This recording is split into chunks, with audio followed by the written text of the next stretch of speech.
62. And we will read the verses accordingly, and the last verse we'll read together. Psalm 62.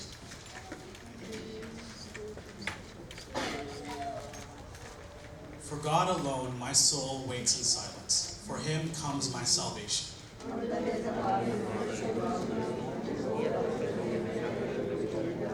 How long will you all attack a man to batter him, like a leaning wall, a tottering fence?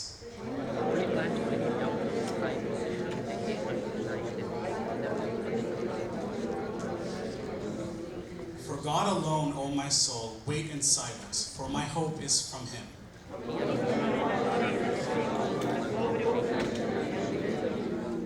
On God rests my salvation and my glory. My mighty rock, my refuge is God.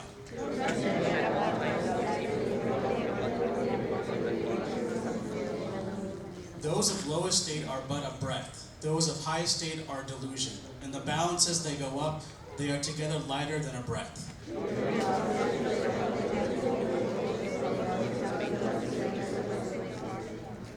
Once God has spoken, twice I have heard this, that power belongs to God.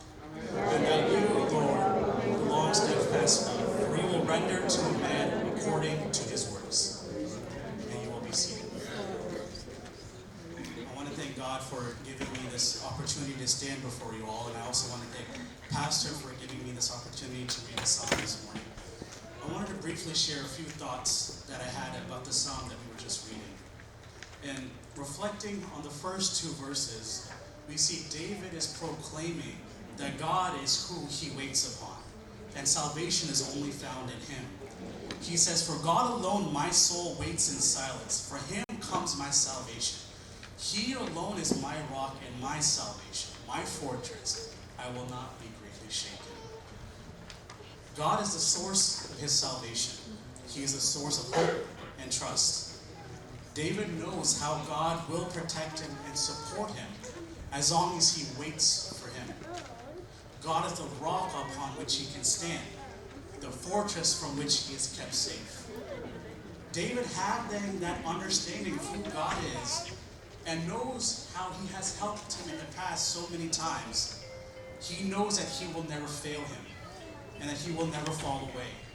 Because however it is with God, he knows that he can find support with him. He just has to wait upon him. And then David continues on in the next couple of verses describing how people are against him. He says in verses 3 and 4, how long will all of you attack me?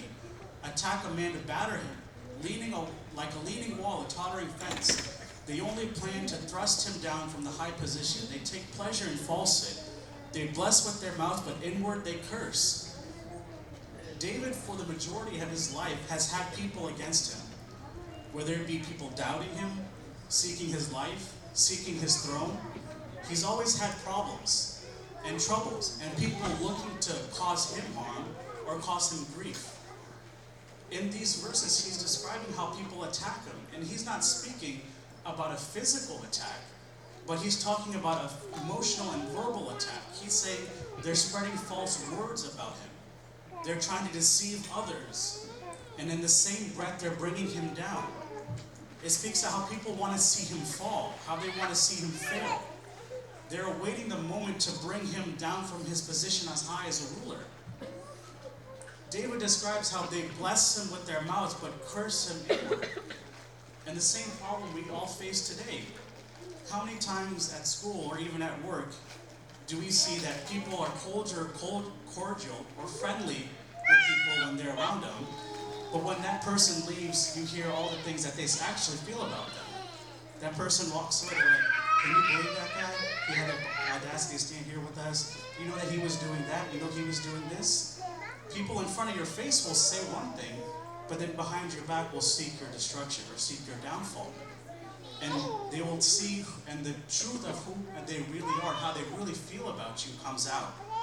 They put on a facade in front of the people to act one way or to appear one way, but in reality they are another way. And David is describing the same thing. People spreading false rumors about him, opening blessing him, but in their mouths they bless him, but in their hearts they're cursing him, seeking his downfall. But we see that David, knowing all of these things, doesn't let that dissuade him. He doesn't let that control his feelings or his emotions. In fact, he doubles down on what he has previously said in verses 1 and 2, in verses 5 to 7. He speaks about how God alone, I will wait in silence for him, because I will find my hope in him. He's my rock, he's my salvation, he's my fortress. One thing I learned long ago when I was in school was a lesson my teacher taught me. He said, there's a lot of information that's going to be in this lecture today. There's a lot of slides. It's not possible for you to remember every single thing that I'm going to say. You can't memorize all of these facts. However, if I repeat something to you during this lecture, you should probably remember that, because it's important. If I repeat it, you need to remember it. You need to pay close attention to that area, that topic, that idea, that concept. That's what's important, because as I said it twice to you. The same things can be applied to what David has said. He's told us this twice, where he finds his hope, where he finds his refuge, where is the rock that he can stand upon. Where does he find it? In the presence of God, waiting upon him, waiting to hear from him. And as David is saying, he said he was waiting in silence for the Lord. Waiting is a difficult thing. No one likes to wait. Waiting at a stoplight, waiting in traffic, waiting for a phone call, waiting in line at the DMV. No one likes to wait. But even more so, he says you were waiting in silence. Now, waiting is hard enough, but how hard is it just to wait in silence? There's nothing. There's no distractions, there's no phone, there's no people to talk to. You're sitting there by yourself with your thoughts. But waiting in silence offers another thing. In silence, your senses are enhanced. You can hear maybe a little bit more clearly. And in that silence, when you wait upon the Lord, even the whisper that God speaks to you sounds like a loud shout for hope and salvation. So waiting in silence, as David says, may seem so difficult to do, but what you can find in the silence is a hope that can be found in God. And we see that that's what David was saying. He knew to wait in silence because he knew who God was. He is the rock. He is a fortress. He is the foundation. He is the salvation for him. No matter what happens, wait on the Lord is what he's saying. And David is telling all of the people in the further verses, he's saying that a lot of things can happen. In verse 8, he says, trust in him at all times, O people.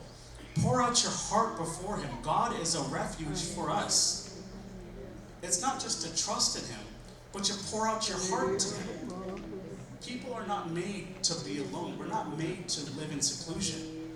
God saw that man was not good for him to be alone, so he made a partner for him.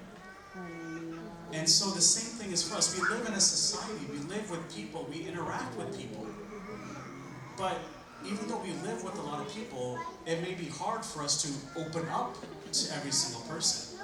We only open up to those that we trust, that we truly confide in. There may be only a few people that we know that we can truly confide all of our problems and things to.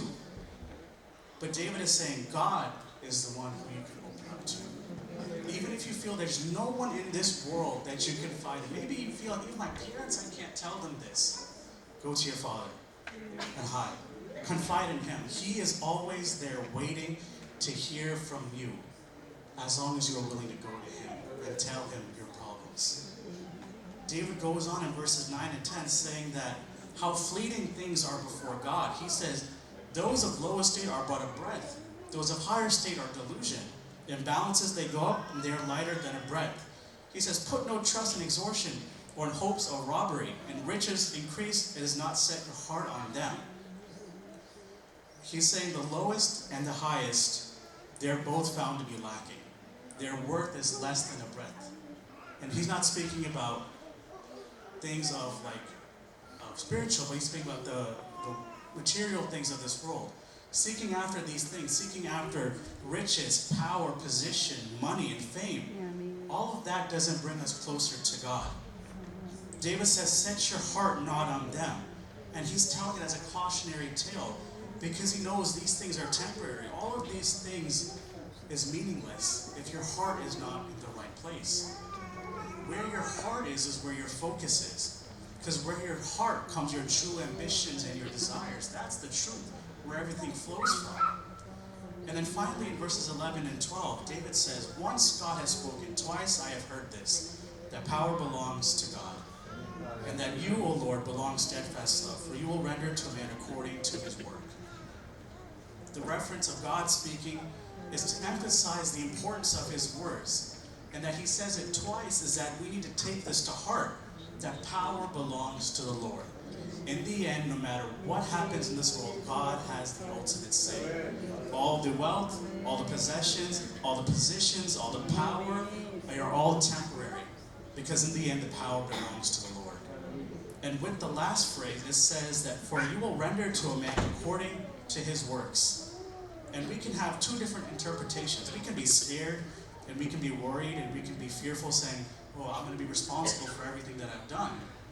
But then you can also take it to saying that everything that I do, that everything that I have done for the Lord, I will be rewarded for as well.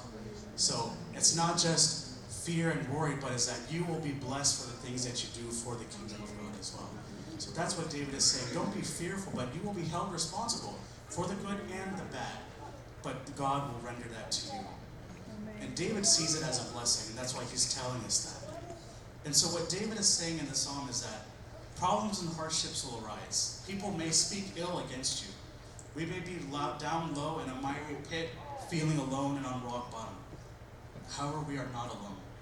Not even for a moment. If we take that moment to sit in our situation, sit in the silence, we will be able to recognize that even in our perceived lowest point, God is there with us. He has not abandoned us. He will never abandon us. And he is the one we can rely on. He is the rock that I can stand on. He is the one where my salvation is found. May God bless you with these words.